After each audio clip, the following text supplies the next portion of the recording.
ኤርትራን በሚመለከት ለኢትዮጵያ መፍረስ አሁን ለምንባላው መባላት ሁሉ ምክንያት የሆኑ መሪዎች ደግሞ አሏቸው። የመዘንጋት ደግሞ የለብን። አሁን ሸኔ ያግዛሉ፣ ቲፒኤልኤፍ ያግዛሉ፣ ፋኖ ያግዛሉ። መሸወድ አያስፈልግም። አሁን ኢትዮጵያ ካልተባላች በስተቀረ አንድ ከሆነች ወደኛ ትዞራለች ብሎ የሚያስቡ ሰዎች አሉበት።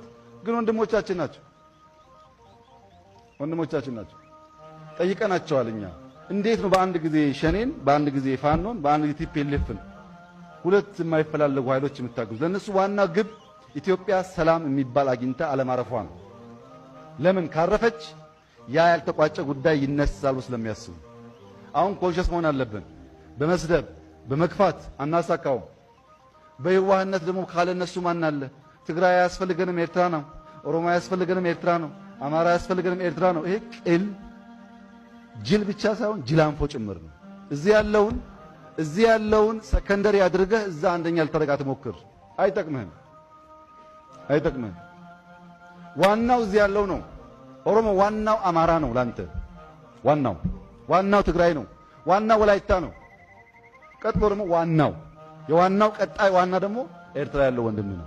ኢትዮጵያን ውሃ አልባ አድርገህ ወደብ አልባ አድርገህ ወዳጅነት ተረት ነው፣ አይሰራም። ፌር ስትሆን ብቻ ነው። አትወናበድ። ወንድሞች ናቸው። አንድ ቀን ይመጣሉ። ተጋብተሃል፣ ተዋልደሃል፣ አብረህ ኖረሃል። ጊዜ ያለያይተዋል፣ ጊዜ ይመልሰሃል። እንደምትታረቅ አንድ እንደምትሆን አስበህ ክፉ አትናገር፣ ክፉ አታደርግባቸው።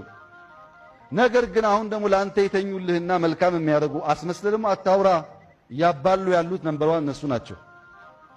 ይሄ ግልጽ መሆን አለበት። ችግሩ ግን ደህንነታቸውን ኢንጆይ ያደርጋሉ። ደህንነት መሆኑ አይገባቸውም። በከፍተኛ በሚያሳዝን ጉስቁልና ውስጥ ያሉ ህዝቦች ናቸው። ቶሎ ፈጥነን ወደ ምንዳ ተሸጋግረን እነዛ ወንድሞቻችንን ወደ ምንዳ ማሸጋገር አለብን። ዕዳ ነው እሱም።